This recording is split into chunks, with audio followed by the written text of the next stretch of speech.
Hola, buenos días. Lunes día 14 de febrero empieza la semana, una semana que va a ser muy activa, vamos a decirlo así. Acabaron las elecciones de Castilla y León, se cumplieron más o menos los escenarios previstos, vamos a ver cómo se desarrolla ahora toda la negociación, pero vamos a empezar antes con un tema un poco más puntual, un tema de esos que ha sucedido esta mañana, que seguramente en muchos medios se le dará poca importancia, pero algunos creemos que hay que darle la importancia que toca. Y es que se ha entrado a hacer un registro durante la mañana, se está efectuando en estos momentos en el Ayuntamiento de Cornellá, al lado de Barcelona. Y alguno dirá, bueno, alguna corruptela, lo que sea, totalmente de acuerdo. En principio parece vinculado al tema del Ayuntamiento de Hospitalet, donde sigue, por cierto, una de las líderes en Cataluña del Partido Socialista siendo investigada y sigue en su cargo, y parece que ahora ha tocado alguna vinculación al Ayuntamiento de Cornellá. Quien sea cinéfilo, Cornellá precisamente es donde se filmó la película Chavalas, una de estas películas que tenía aspiraciones al Goya el otro día y que demuestran un poco la situación de la ciudad, limítrofe con Barcelona. Pero vamos un poco al tema que nos interesa en este caso. Sabemos que la gente está pendiente de lo de Castilla y León, pero creemos que es importante. Porque fíjense, tenemos en Cornellá, según parece, hay algunos detenidos, no se sabe a estas alturas quiénes son. Según parece, tenemos en Cornellá ese vínculo, digamos, con la corrupción que hay en Hospitalet también, que recuerden está imputada la alcaldesa. Y aquí tenemos otro líder histórico del Partido Socialista y es donde queremos ir. Fíjense, líderes que llevan en este caso un señor nacido en el 60, Antoni Balmont, que ha estado toda la vida en política, está afiliado desde el 81, es decir, desde los 21 años, y ya ha empezado allí a sumar cargos, no ha trabajado nada más que en la política. Ojo, estamos hablando de 40 años dedicado a esto. Curiosamente, en su currículum explica que estaba en las luchas antifranquistas, y es un poco donde queremos ir, porque nos ha hecho mucha gracia, vamos a decirlo así. Estamos de humor. ¿Qué quieren que les diga? Al principio de la semana, sonrisas, pam. Pues resulta que en su currículum resalta que había estado en movimientos antifranquistas, y claro, uno ve que nació en el 60.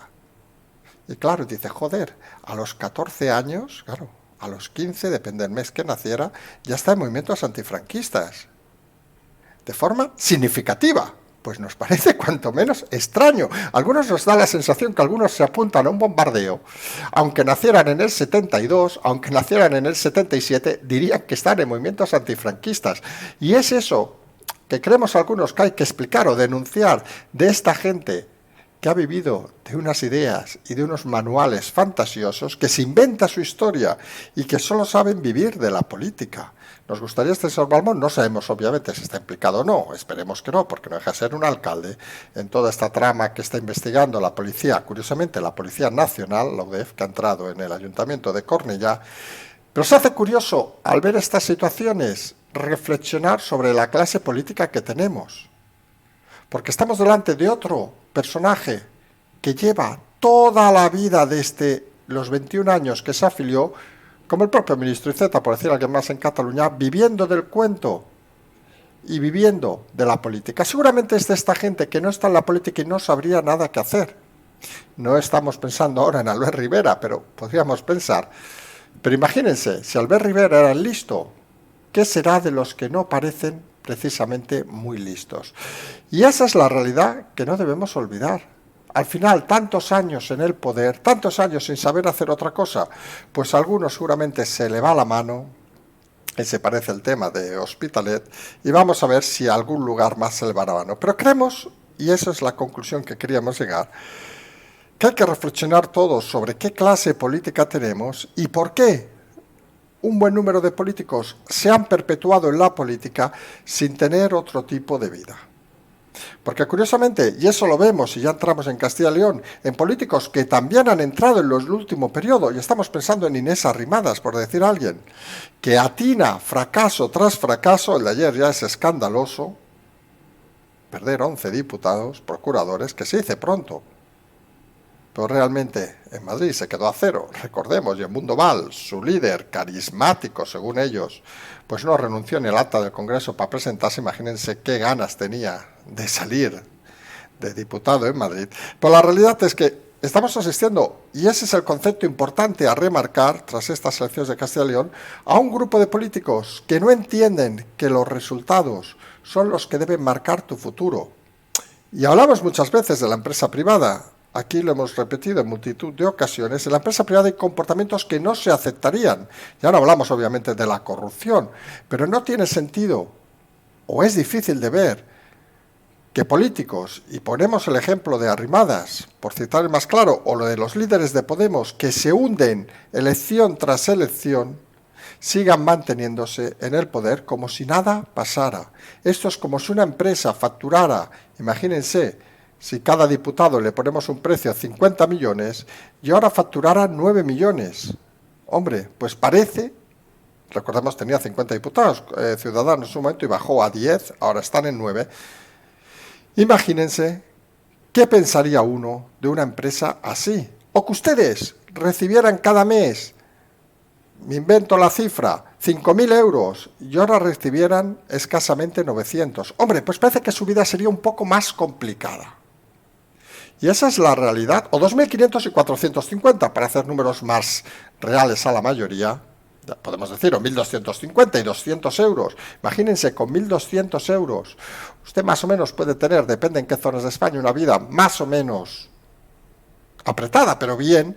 Con 200 euros creemos que no llega ni a comprar el pan cada día.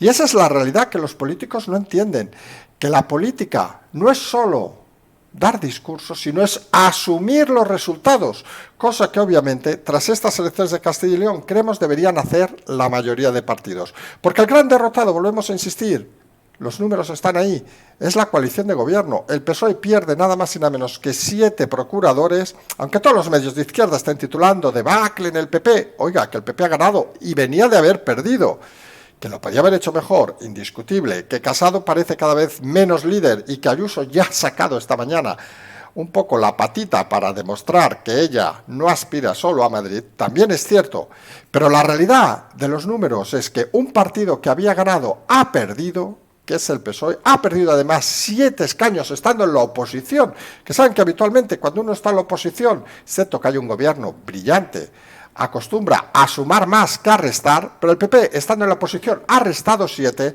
su socio de gobierno en Madrid ha restado el 50% de sus diputados, se ha quedado en 1, prácticamente indiferencia.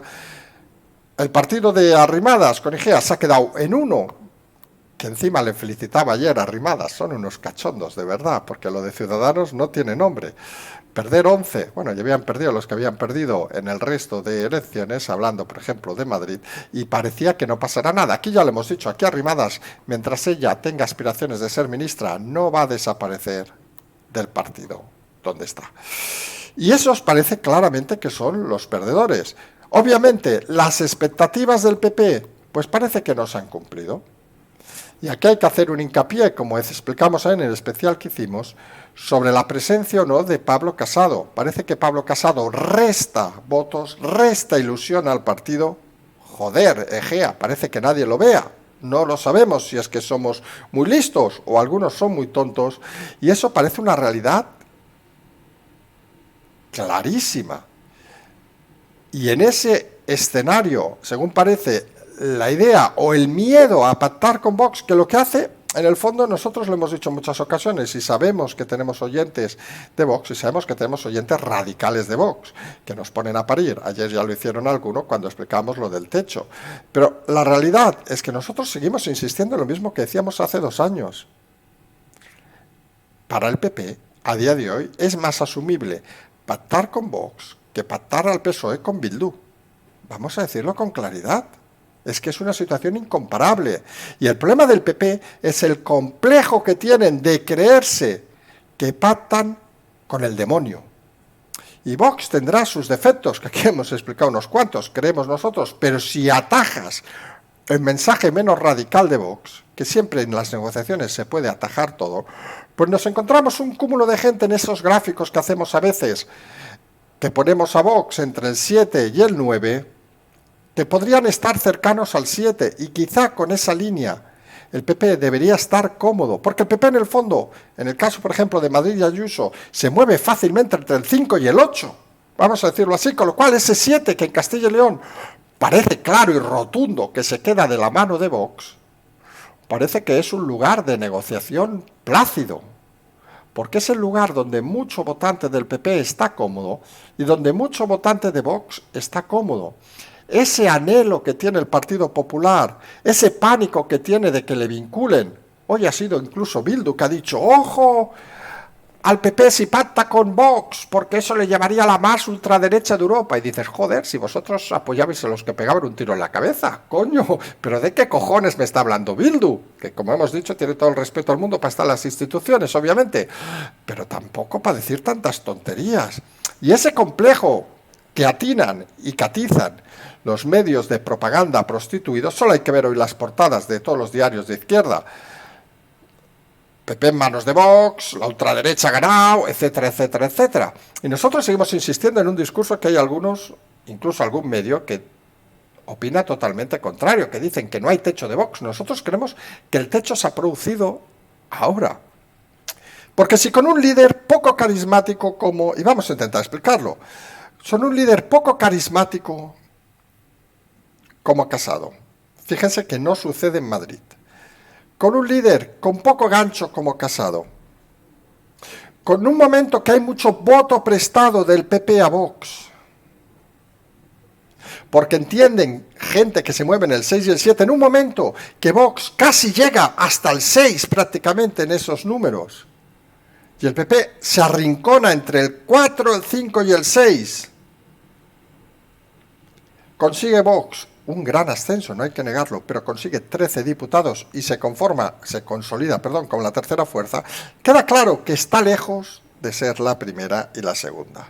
Y eso, hombre, algunos le llamamos techo de cristal, porque en estas elecciones era un buen momento, ojo, que no tenía el mejor candidato, también hay que decirlo, y ahí podría haber un pequeño recorrido superior, que solo podremos ver en Andalucía. Pero parece claro que, como decía ayer el ex vicepresidente Iglesias, bueno, él decía lo contrario, pero de Iglesias ya saben que desde que escribe pues no es lo que era, vuelve ese tipo de bipartidismo que intentaron romper tanto Ciudadanos como Podemos. Y en cierta manera Vox. Y parece que los dos primeros fueron al fracaso, Ciudadanos, ¿qué es de Ciudadanos? Podemos, ¿qué es de Podemos? Y algunos creemos que si el PP tiene un líder consolidado que no es el que tiene ahora, sabemos que es un discurso que a algunos les molesta, Vox se retraería y se quedaría en ese 8 al 10, se quedaría en esa tercera fuerza, seguramente, pero se quedaría en una asistencia como la que puede tener Podemos, aunque estos creemos que van a desaparecer, o las que ha tenido tradicionalmente el Partido Comunista. Y en todo este escenario, quien parece en esta dinámica convulsa que más puede crecer, es lo que explicamos hace más de un año. Todos esos partidos locales, provinciales, etcétera, etcétera, etcétera. Y eso debe hacernos reflexionar sobre el método de las elecciones, y no porque no tengan representación, que obviamente pueden tenerla. Algunos pensamos que los ayuntamientos, en lo que sea, pueden ser unos buenos representantes políticos. Pero creemos que lo que no tiene sentido es que, por ejemplo, en unas elecciones como las de Castilla y León, haya partidos que hayan obtenido más de 60.000 votos con un diputado, un procurador, y partidos que han obtenido apenas la mitad, que tengan 3 por tenerlos distribuidos en su misma zona. En este caso hablamos obviamente de Soria. De la misma manera que no tiene sentido que partidos a nivel nacional con más de 1 millón de votos, como tenía Ciudadanos, quedaran relegados a menos diputados que otros que habían tenido apenas 300.000 en comunidades autónomas. Y esa es la realidad que hay que observar, y esa es la realidad que hay que ver, porque al final, si se hace que prácticamente cada provincia tenga sus propios diputados, vamos a decirlo así, Soria ya, Teruel existe, Huesca adelante, no tenemos ni idea, Palencia viva, Lugo para arriba, Orense para abajo, no sé, todos los partidos, 50 provincias tuvieran un representante. Imagínense el follón del Congreso que tendríamos. Y el error, creemos, no es de estos partidos, que obviamente luchan por sus cosas. Algunos, vamos a decirlo claramente también, por meter sus manazas donde no toca. Pero en general, creen en el territorio. Y lo que pasa y lo que no analizan los partidos es que los partidos de liderazgo creen ellos fuerte, centralizan todo y olvidan los territorios. Y ese tema es un tema que son los propios partidos los que deberían intervenir, los grandes partidos, porque si no van a ir a la desaparición. Porque fíjense, los votos de Soria, 3 procuradores, y esto hay que analizarlo, 2 salen del PSOE y 1 sale del PP. El trasvases de las fuerzas de los partidos, vamos a llamarles de los 2 grandes partidos, se van a los partidos regionales. Y eso lo que está explicando es que los grandes partidos no atienden al territorio. Y no atienden al territorio por una cuestión de concepto. Porque no existe la libertad de los grandes partidos para intervenir de modo local a sus diputados o procuradores en este caso. Existe esa lealtad de grupo, esa partitocracia, digamos, que existe en el Congreso, que impide lo que hemos dicho, que un diputado, no tenemos ni idea, de Ávila, o de Almería, o de Lugo, o de donde sea, de Castellón, en una decisión que afecta a su propia provincia, tenga que votar en contra, porque sí se lo ordena su grupo político. Y entonces se distancia claramente de su territorio, y en su territorio se dan cuenta que no hay nadie de los partidos globales que los defienda. Que está muy bien que haya una política, insistimos, general, tipo Estados Unidos, de defensa, una política general económica, una política general de justicia, una política general incluso de sanidad. Pero estimamos que cuando se habla del territorio, los diputados o procuradores deberían ir un poco más por libre, darles libertad de voto, para que sean reconocidos en su propio territorio y sobre todo por una cuestión de practicidad para estos grandes partidos políticos. Si no lo hacen así, van a acabar desapareciendo. Porque ¿quién les dice que no va a aparecer un día un Madrid existe o un Barcelona existe? O un Barcelona ya, o un Valencia ya.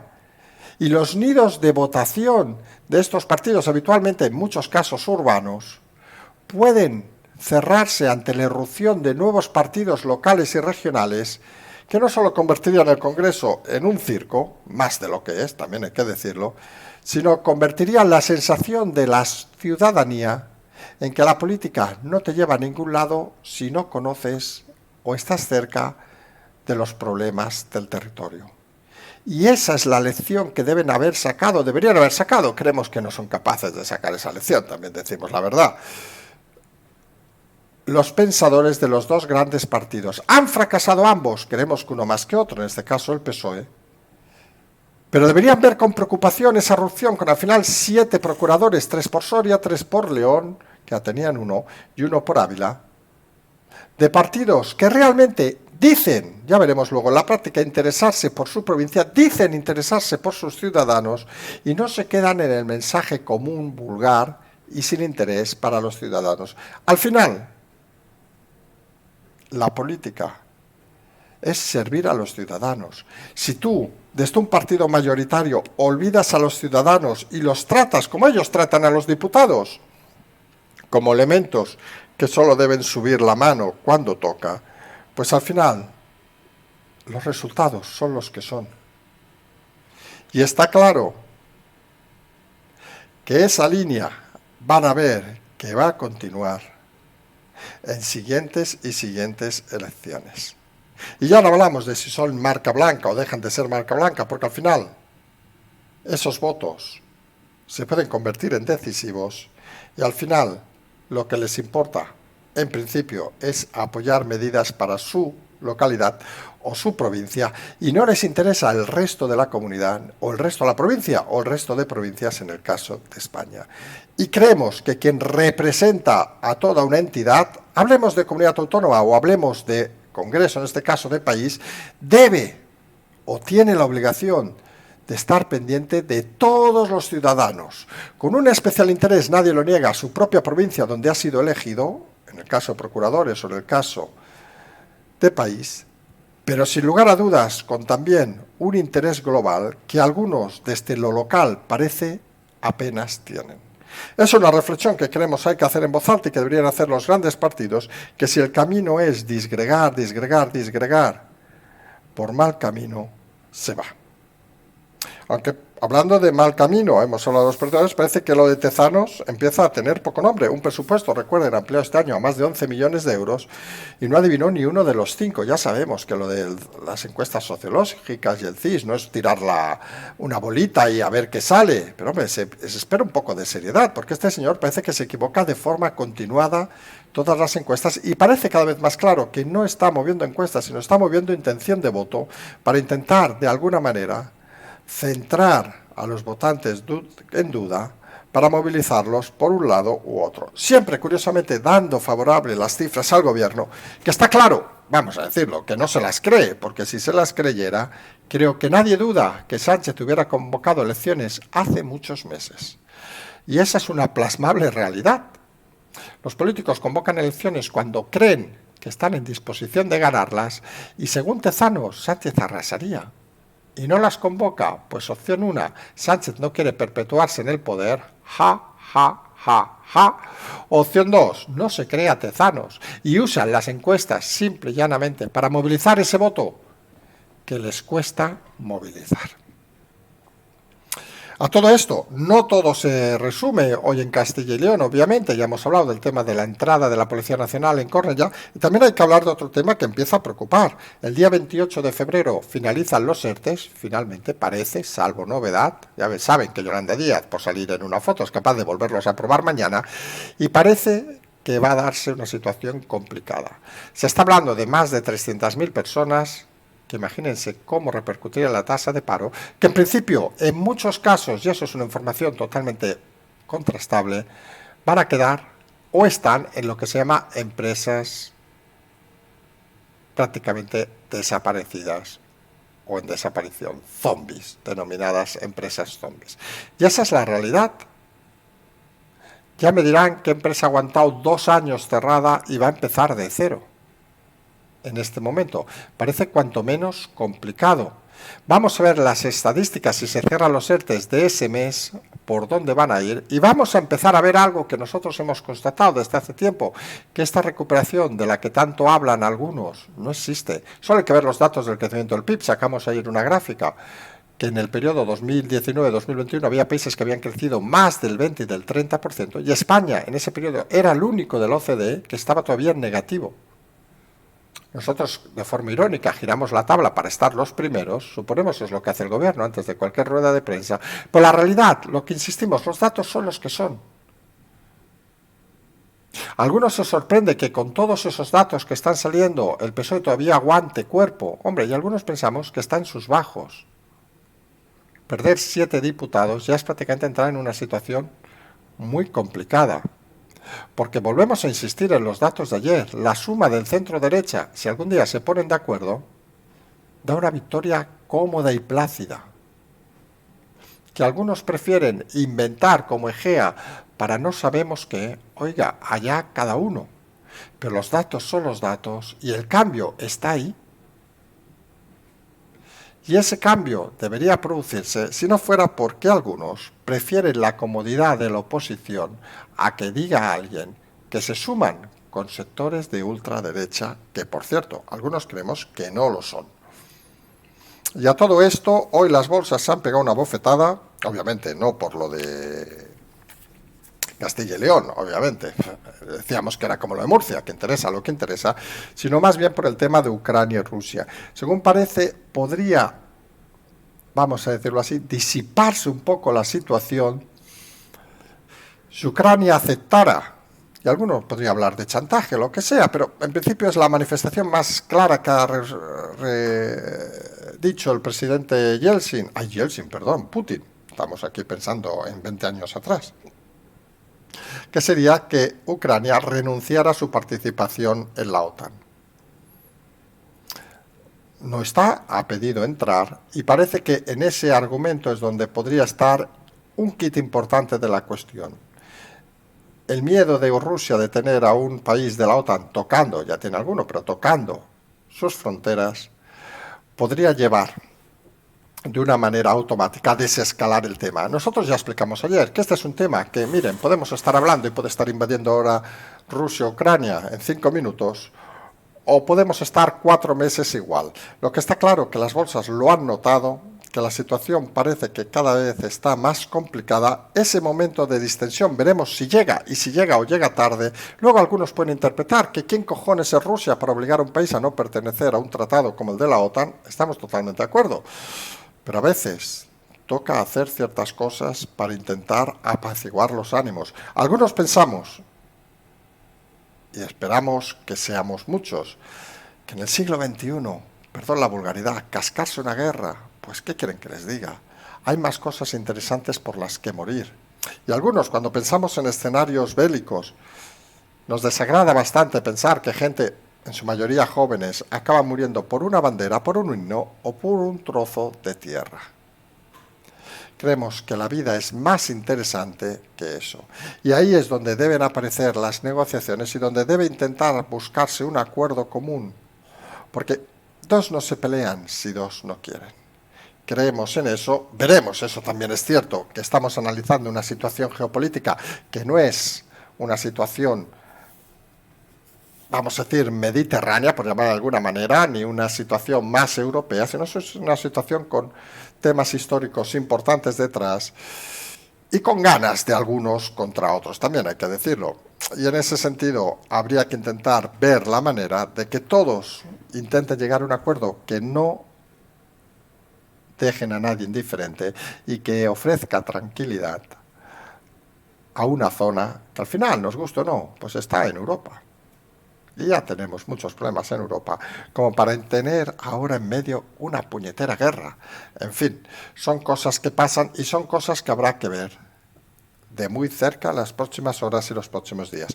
Hoy lunes, recuerden, tendremos 3 programas. Tenemos tenemos el de Javier Negra 22:45, donde hablaremos en principio de Castilla y León, y tendremos el resumen de la noche a partir de las 12, 12:30, como tuvimos ayer. Agradecer, por cierto, a todos que el especial de anoche fue uno de los de más audiencia que hemos tenido. Lo hicimos más tarde de lo habitual, también es cierto, y agradecer a todos que hasta esas horas estén pendientes. Nosotros nos vamos a emplazar, como decimos, a más tarde hoy, a seguir toda la actualidad, a ver eso de Cornellá, hasta dónde llega, y a ver un poco las reacciones que van a seguir saliendo sobre el tema de Castilla y León. Como siempre, el Patreon, el canal La Transferencia, y como siempre decimos, seguimos.